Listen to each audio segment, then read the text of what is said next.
শৈলবালা রান্নাঘরে স্বাগতম। আজকে শৈলবালা রান্নাঘরে একটা নতুন রেসিপি নিয়ে এসেছি। নিরামিষ আলু পটলের রসা করে আপনাদের দেখাবো আজকে। আপনারা দেখতে থাকুন, আমি করছি, আপনারা দেখুন। এই যে সর্ষের তেল দিলাম, এই যে আলুগুলো দিয়ে দিলাম,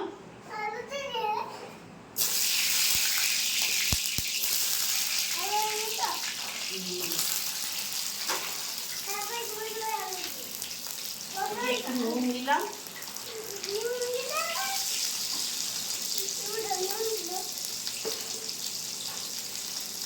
এই যে একটু হলুদ গুঁড়ো দিলাম, একটু হলুদ গুঁড়ো দিলাম,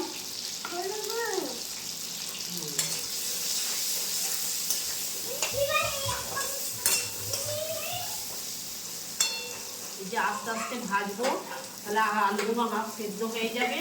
এই যে চাপা দিয়ে জোর কমিয়ে 5 মিনিট আস্তে আস্তে ভাজবো। দেখুন আলুটা চাপা দিয়ে ভাজিছি, আলুটা ভাজা হয়ে গেছে। আলুটা তুলে নেবো।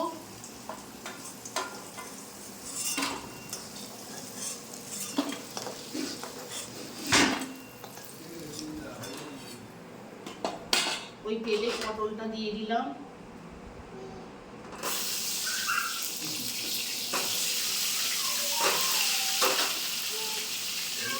একটু হলুদ দিলাম,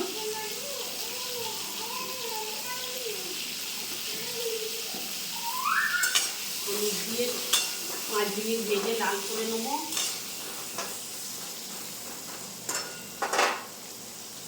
পটল ভাজা হয়ে গেছে, এই যে পটল লাল লাল করে ভেজে নিয়েছি।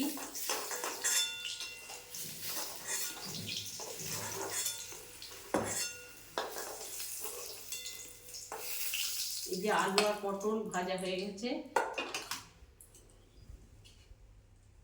ওই তেলেতে এই যে একটু 5 ফোড়ন দিয়ে দিলাম,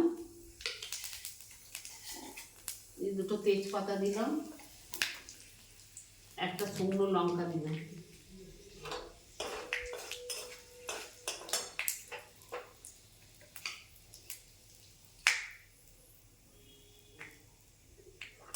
ভাজা হয়ে গেছে। এই যে আদা বেটে রেখেছি, আদাটা দিলাম,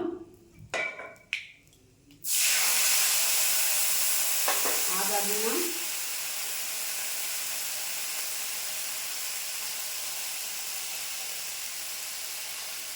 এই যে লঙ্কা গুঁড়ো দিলাম 1 চামচ, এই যে মৌরি গুঁড়ো দিলাম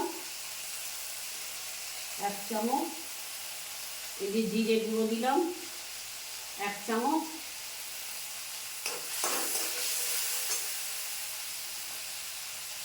এই যে হলুদ দিলাম 1 চামচ,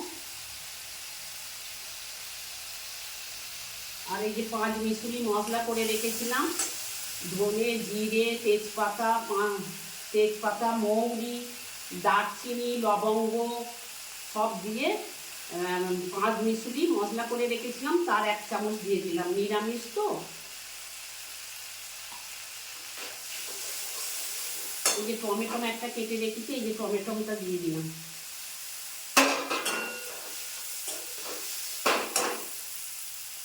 এই যে একটু নুন দিলাম, নুন দেওয়া রয়েছে আলুতে, আর একটু নুন দিলাম। মশলাটা 5 মিনিট কষে নেব।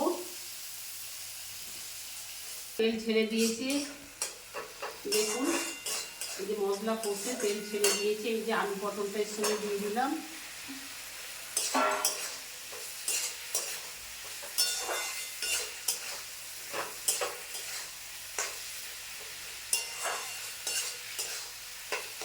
আলু তো ভাজতে ভাজতে আলু সেদ্ধ হয়ে গেছে, পটলও ভাজা হয়ে গেছে, আর পটলও সেদ্ধ হয়ে গেছে। এই যে গরম জল, একটু গরম জল দিয়ে দিলাম।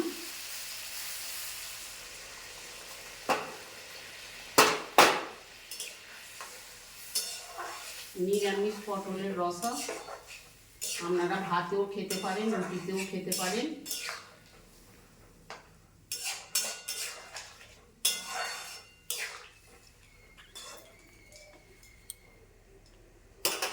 এই যে বন্ধুরা দেখুন পটলের রসা এই যে হয়ে গেছে। এই যে এবার ঢেলে ফেলবো। এই এই যে পটলের রসা, আপনারা রুটিতেও খেতে পারেন, ভাতেও খেতে পারেন, নিরামিষ তো, নিরামিষ পটল আলু পটলের রসা। আপনাদের যদি ভালো লাগে আপনারা এরমভাবে ঘরে করে খাবেন, আমরা তো এরমভাবেই করি। আপনাদের যদি ভালো লাগে একটা শৈলবালা রান্নাঘরে একটা লাইক আর একটা সাবস্ক্রাইব করে দেবেন বন্ধুরা। নমস্কার।